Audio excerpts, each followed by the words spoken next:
आज का वीडियो उन बच्चों के लिए है जो अभी दो सेशन 2025 और 26 के अंदर कॉलेज के अंदर एडमिशन ले चुके हैं या ले रहे हैं।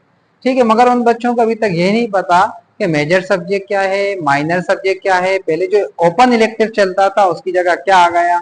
बच्चे एडमिशन ले चुके हैं मगर अपने सब्जेक्ट के बारे में नहीं जानते। अब यहाँ पर जो डिस्कस करने वाले हैं वो अपनी जो है टॉपिक आपका अध्यादेश 14.1 इसके बारे में। ठीक है, अध्यादेश 14.1। अब इसको यहाँ पर डिस्कस करेंगे अपन। ठीक है, 14.1 जो आगे जाके सिस्टमेटिक वे में आगे और सेकेंड ईयर थर्ड ईयर तक सेशन में लागू होगा, जिसमें जो लास्ट ईयर के जो प्रवेशित छात्र हैं आपके 2024 और 25 के 2024 और 25 के वो इसको चरणबद्ध तरीके से वो इसमें लागू कर देंगे, और जो इससे पहले के थे अध्यादेश 14A और B इसको मर्ज कर देंगे। अब क्या लागू हो रहा है, अध्यादेश 14.1।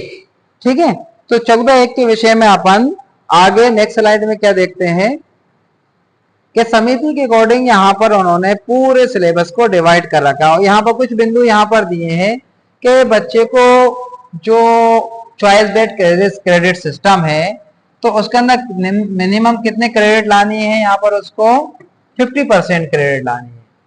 50%। कि अभी भी कुछ रिजल्ट्स ऐसे आए हैं कि बच्चे अपने आप को समझ तो रहे हैं कि हम सब्जेक्ट में पास हैं मगर क्रेडिट पॉइंट कम है, इसके कारण उनकी एटिकेटीज आई है। तो यहाँ पर क्रेडिट सिस्टम के अंदर न्यूनतम कितना चाहिए उनको, 50% चाहिए। अब पहले जो पुरानी पद्धति थी उसमें परीक्षा योजना में कितने अंक लाना थे, 33%, मगर अब ग्रेडिंग सिस्टम में कितने लाना होंगे उनको, 35% लाना पड़ेगा। किस अध्यादेश के अकॉर्डिंग, 14A के अकॉर्डिंग, 14A के अकॉर्डिंग।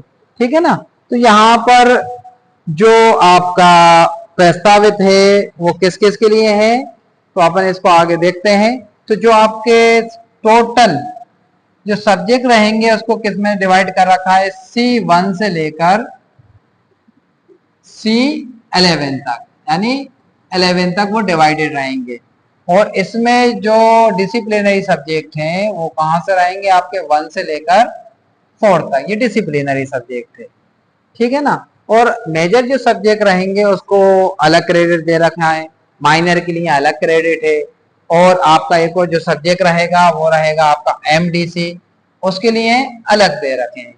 ठीक है ना। तो अपन इसको सिस्टमैटिक वे के अंदर समझते हैं कि यहाँ पर मेजर क्या है, माइनर क्या है और इलेक्टिव क्या है। तो यहाँ पर थोड़ा सा क्रेडिट पॉइंट समझिए कि ओवरऑल जब कोई बच्चा 3 साल का PG कोर्स करता है, UG कोर्स करता है, अंडर ग्रेजुएट करता है, तो उसको क्या क्या सब्जेक्ट पढ़ना पड़ेंगे, मेजर, माइनर, मल्टी या interdisciplinary, ability enhancement course, skill course, value added course, project internship work, summer internship और रिसर्च प्रोजेक्ट। ये किसके लिए रहेगा, ओनली 4th ईयर के लिए रहेगा, 1st सेकंड के लिए रहेगा। सबसे इंपॉर्टेंट चीज यहाँ पर है कि उसको क्रेडिट पॉइंट करना है ना। 3rd ईयर के लिए क्रेडिट पॉइंट 136 रहेंगे, 136, और 4th ईयर के लिए टोटल क्रेडिट पॉइंट कितना आएंगे, 176 क्रेडिट पॉइंट अर्जित करना होगा उसको। अब इसमें जैसे ही बच्चा 12th क्लास पास करता है, यानी 12th क्लास 12, वो अपने 12th क्लास के जो सब्जेक्ट्स हैं उसके बेसिस पर ऑफर सब्जेक्ट चूज करके कॉलेज में वो एडमिशन लेता है। तो ऑफर वो किस लेवल पे कहलाएगा, वो लेवल 5, वो रहेगा लेवल 5।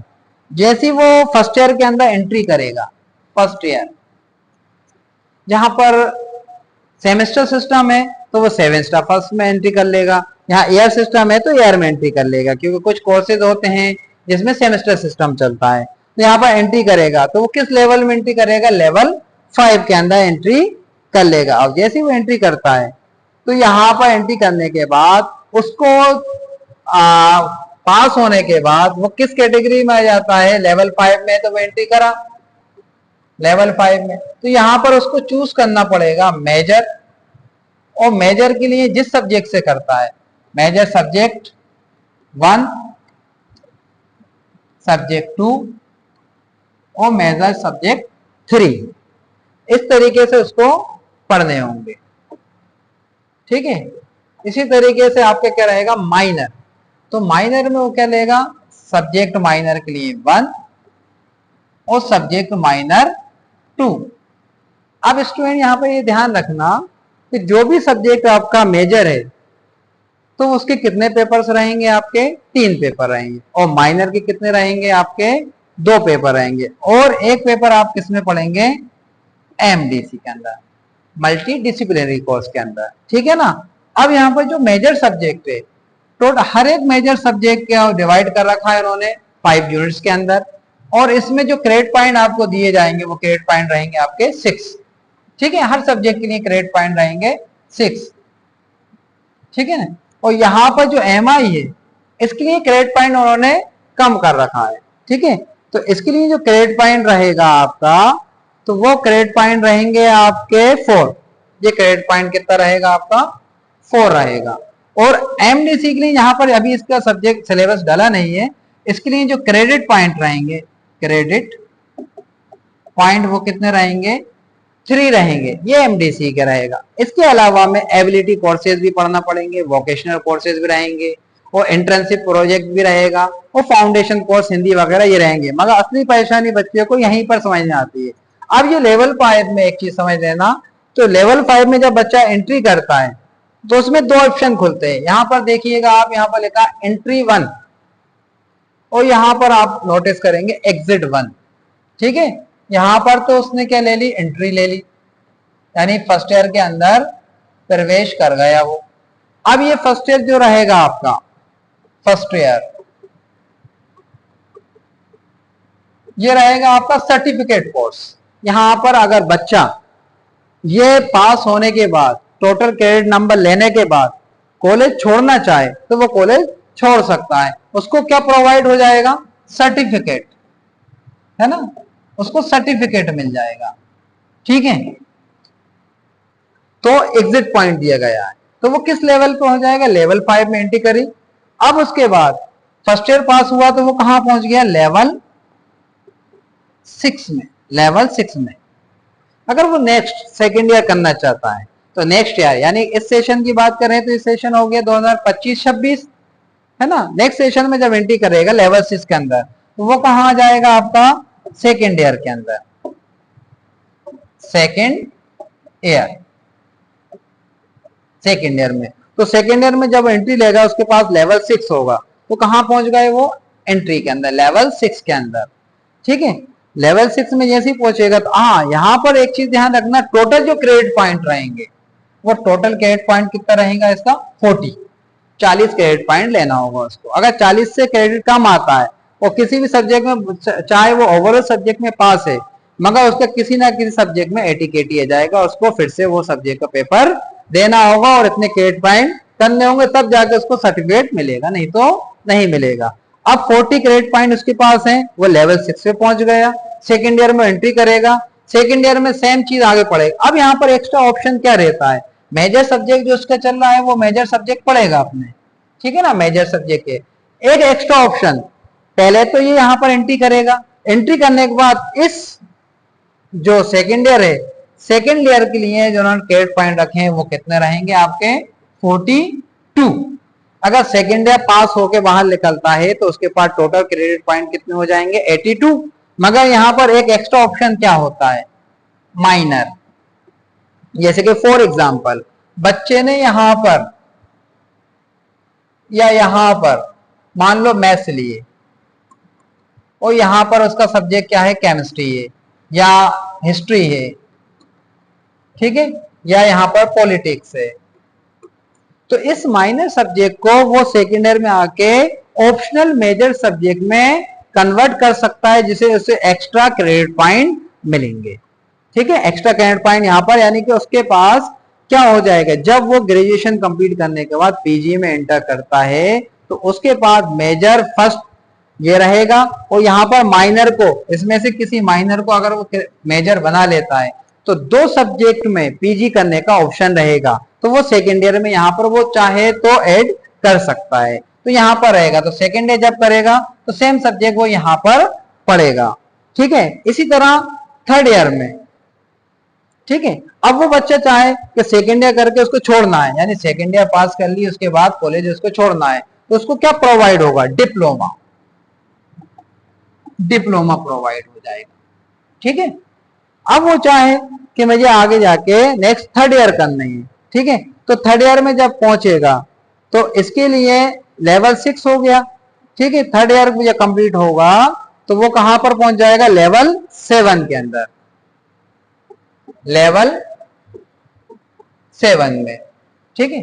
अब लेवल 7 के अंदर पहुंच गया, उसने एक्स्ट्रा अपना एक मेजर सब्जेक्ट भी बढ़ा लिया, सेम सब्जेक्ट वो वापस से पढ़ेगा, मेजर भी पढ़ेगा, माइनर भी पढ़ेगा, और जो उसके एमडीसी चूज करेगा वो भी करेगा। अब जैसे ही वो पास आउट होके लिख लेगा तो फर्स्ट ईयर के लिए तो उसके पास है 40 क्रेडिट पॉइंट, सेकेंड ईयर के लिए क्या रहेगा 42। अब यहाँ पर टोटल क्रेडिट पॉइंट कितने हो जाएंगे उसके 136। तो 136 होने के बाद उसको यहाँ पर थर्ड ईयर के लिए कितने क्रेडिट पॉइंट मिलेंगे, 54 क्रेडिट पॉइंट। ठीक है। तो टोटल जब वो यूजी हुआ, अंडर ग्रेजुएट हुआ, उसने बीए, बीएससी, बीकॉम या कोई भी कोर्स कर लिया, तो उसके पास टोटल क्रेडिट पॉइंट कितने रहेंगे, 136 रहेंगे। और किस लेवल पे हो जाएगा, वो लेवल 7 के अंदर हो जाएगा। अब इसमें एक और चीज एडवांटेज ये है कि फर्स्ट ईयर हो, सेकेंड ईयर हो या थर्ड ईयर हो, हर ईयर के अंदर उसको एंट्री और एग्जिट दोनों ऑप्शन प्रोवाइड करे गए हैं। फर्स्ट ईयर में एंट्री रहेगा, उसके साथ साथ उसको एग्जिट पॉइंट भी है, तो वो छोड़ सकता है सर्टिफिकेट लेकर। सेकेंड ईयर है, वो एंट्री लेगा, चाहे तो वो छोड़ सकता है, तो उसको क्या मिल जाएगा, डिप्लोमा कोर्सेज। और थर्ड ईयर है, अगर वो एंट्री लेता है, पास हो जाता है, तो उसको क्या प्रोवाइड हो जाएगी, डिग्री प्रोवाइड हो जाएगी। अगर कोई बच्चा चाहे कि मुझे फोर्थ ईयर करना है, तो फोर्थ ईयर करने के लिए यहां पर एक कंडीशन आएगी। पहले तो ये समय फोर्थ ईयर के अंदर आपके दो ऑप्शन रहेंगे, पहला तो रहेगा ऑनर्स और दूसरा रहेगा ऑनर्स विद रिसर्च। रिसर्च। अब ऑनर्स क्या है, किसी भी एक सब्जेक्ट को लेकर कर सकता है, जैसे कि पीजी के अंदर उसको कोई परसेंट बनता है, अगर परसेंट उसका कम रहता है तो वो ओनली क्या कर सकता है, ऑनर्स कर सकता है, रिसर्च नहीं कर सकता। क्योंकि यहाँ पर टोटल क्या चल रहा है आपका, credit system, choice based credit system है। अगर रिसर्च करना है तो उसको 7.5 सीजीपीए परसेंट चाहिए, क्रेडिट पॉइंट चाहिए 7.5 सीजीपीए। ठीक है, सीजीपीए, ये ध्यान रखना। सीजीपीए टोटल कब रहेगा आपका, जब फाइनल ईयर थर्ड ईयर कर लोगे तब। First year, second year, third year में एजीपीए करके उसके अंदर इंक्लूड रहेगा। तो 7.5 है तो ऑनर्स विद रिसर्च करेगा। साथ में एक और कंडीशन क्या रहेगी, ये उस इंस्टीट्यूशन से कर पाएगा जहां पर दो पीएचडी करे ऑलरेडी, और वो कॉलेज या जगह उस वो रिसर्च वर्क कराती है या नहीं कराती है, तो वो यहाँ पर बच्चा कर सकता है। नहीं तो उसको क्या रहेगा, ऑनर्स रहेगा। अगर परसेंटेज के कम आते हैं तो वो ऑनर्स के अंदर एंट्री करता है। तो यहाँ पर ये चीज ध्यान रखना कि बच्चा चाहे तो डबल मेजर कर सकता है, जिसको उससे कहाँ बेनिफिट मिलेगा आपका, कहां पर मिलेगा बेनिफिट उसको, आपके कहां पर फायदा मिलेगा, अगर वो डबल मेजर कर लेता है। तो डबल मेजर करने के लिए जब थर्ड ईयर के बाद वो पीजी करेगा तो वहां पर दो ऑप्शन रहेंगे उसके अंदर, मान लो फिजिक्स केमिस्ट्री है या मैथ्स बायोलॉजी है, तो किन्हीं दो सब्जेक्ट से वो पीजी ऑप्शन चूज कर सकता है। अगर कोई बच्चा चाहे फोर्थ ईयर करता है तो फोर्थ ईयर 1 साल की होगी, तो उसका जो पीजी रहेगा वो सिर्फ कितने का रहेगा, 1 साल का रहेगा। ठीक है, उम्मीद करता हूं ये शॉर्ट वीडियो आपको हेल्पफुल करेगी, सब्जेक्ट समझने में आसानी होगी। ठीक है, थैंक यू।